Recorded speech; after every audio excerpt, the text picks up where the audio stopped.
Bonjour à tous. Bonjour à tous. Ça va bien, merci. Ok, super. Alors, nouvel épisode de Déclic IT. Donc aujourd'hui, un épisode un peu spécial, de sorte que on va faire des news réactions. Étant donné que la semaine dernière, pour faut être honnête, on n'a pas eu de grosses leading news dans le domaine de Salesforce ou dans l'IT.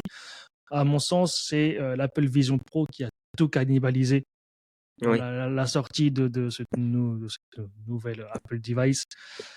Donc l'actu IT était assez pauvre. Donc ce qu'on peut faire, c'est justement naviguer dans les sites de référence et on va discuter ensemble en live de ce qui nous intéresse, de ce qui va marquer prochainement le monde de la tech. Alors Alors, par Aziz, quoi on va à commencer? toi de... Ouais. Ah bah. Alors, on regardait ça juste à l'instant. euh, on va dire un nouveau basculement des médias, on va dire traditionnels vers le jeu vidéo. On a vu que Disney allait récupérer un certain pourcentage d'Epic Games, 9% apparemment, donc l'éditeur de Fortnite. Je pense que tout le monde sait de Vas-y, ce dont. fais-nous une danse. Allez, fais-nous une danse Surtout Fortnite. pas. Allez. Déjà, j'ai pas assez de recul pour vous montrer mes compétences, mais non, surtout pas. Je tiens à préserver mon identité professionnelle. Et du coup, voilà, en fait, ils en ont quasiment, ils ont déboursé près de 22 milliards de dollars. C'est Non, pardon, pas 22 milliards, 22 milliards. 1,5 milliard, pardon, Oui, oh, pour ok. récupérer Ouais. 9% des pics. Du coup, forcément, ça leur donnera plus d'influence sur le secteur du jeu vidéo. Parce qu'Epic Games, c'est quand même un gros morceau des jeux Ouais. en ligne. Et faut voir ce que ça va donner. C'est vrai que Disney a tendance à racheter tout ce qui bouge, j'ai l'impression, relatif au divertissement.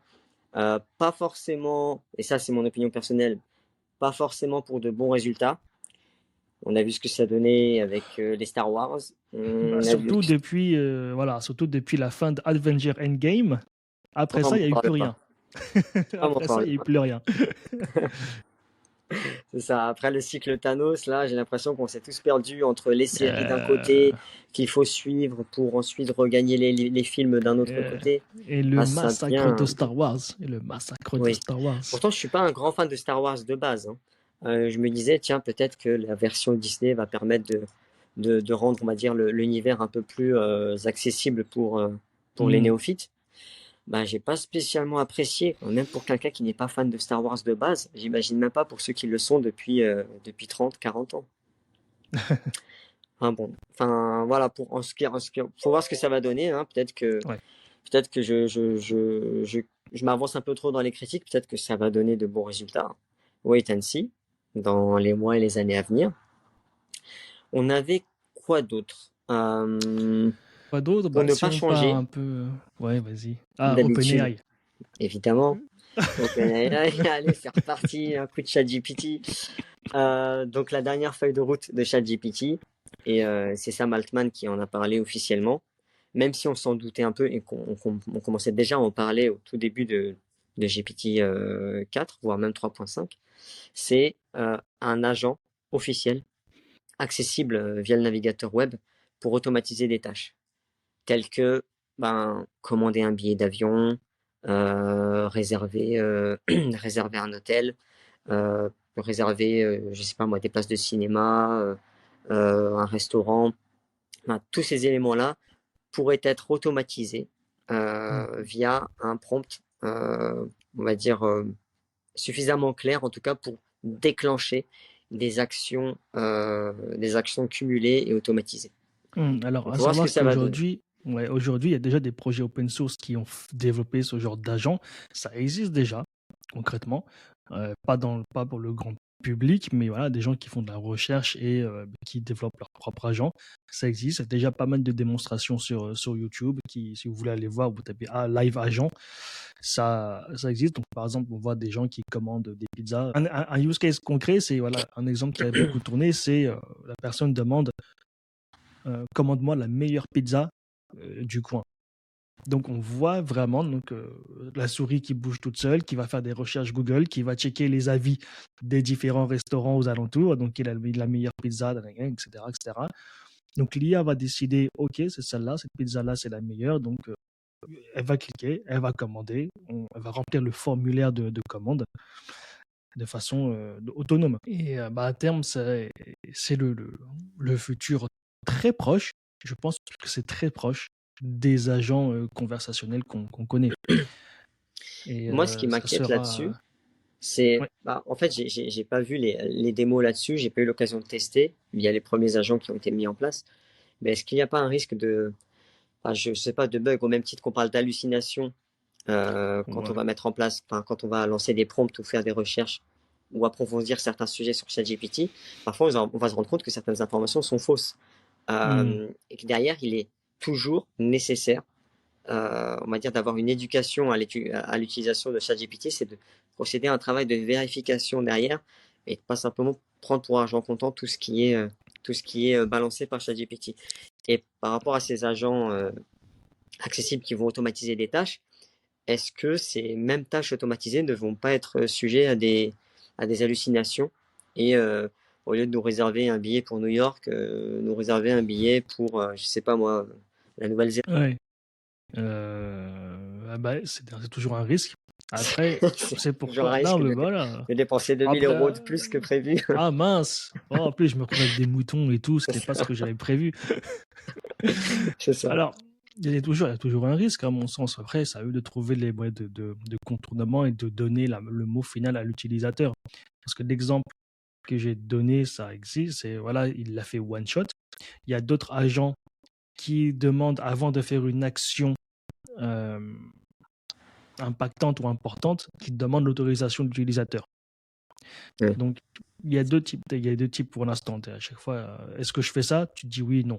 Par contre, là, il faut que tu restes à côté de l'ordinateur, il faut que tu cliques oui tout le temps. Donc, est-ce que c'est la peine d'automatiser? Parce que, parce que dans ce là tu peux pas faire autre chose. Donc, bon, tu es toujours bloqué au final. Et après, on verra comment OpenAI va choisir de donner le mot final à l'utilisateur. Il y a une, il y a un projet, j'ai vu, de la société Arc, un navigateur Internet que j'utilise, que vous devriez tous utiliser d'ailleurs. C'est ARC, tu dis? ARC? ARC, dispo sur Mac et en bêta sur Windows. Ils ont un projet, donc il y a pas mal d'IA dedans, et de petites améliorations qui font que l'utilisation au quotidien est top. Mais une des fonctions qu'ils vont lancer, c'est par exemple, c'est clairement un agent, mais ils ne l'ont pas appelé comme ça, le coût de la réservation. Je veux réserver mon vol à New York. Le navigateur Internet va automatiquement changer d'interface et Mhm. te proposer 3 choix. Tu as ça, ce vol-là, ce vol-là, ce vol-là. Tu choisis lequel? Donc et là, mettons, il y en a un qui n'est pas New York, peut-être, imaginons qu'il y en a un qui n'est pas New York, bon, de toute façon, tu ne le prends pas. Et ça, c'est l'utilisateur final, de toute façon, qui a toujours la main sur les grosses décisions, donc notamment les décisions d'achat. Long terme, je pense qu'on n'aura plus la main. Ça sera tellement fiable qu'on n'aura plus la main, on n'aura plus besoin d'avoir la main. Mais court terme, bien sûr, qu'on gardera le fin mot de l'histoire. Surtout les histoires qui nous touchent au porte-monnaie. Oui, Euh, j'imagine. mais de toute façon, les hallucinations, à mon sens, sont amenées quand même à fortement réduire lorsque potentiellement GPT-5 aura accès à nos informations personnelles. Mhm. Ça, c'est un projet aussi que ChatGPT, parce qu'aujourd'hui, ChatGPT a accès à juste les informations qu'on lui donne dans les conversations. Il est amené à avoir un spectre d'informations beaucoup plus large nous concernant pour devenir un vrai assistant, un vrai agent. Et comment avoir ces informations sur nous? C'est peut-être via le projet de téléphone qu'ils ont, qui communiquent pas beaucoup, mais ils ont un projet de smartphone de OpenAI. J'étais pas au courant, tiens, tu m'apprends quelque Ah ouais. chose. Ils ont ce projet-là en collaboration avec Hive. je sais pas si je prononce bien, mais en tout cas, c'est le designer légendaire d'Apple qui a monté sa propre boîte de design il y a quelques années maintenant. Et donc, ils ont ce projet-là de hardware.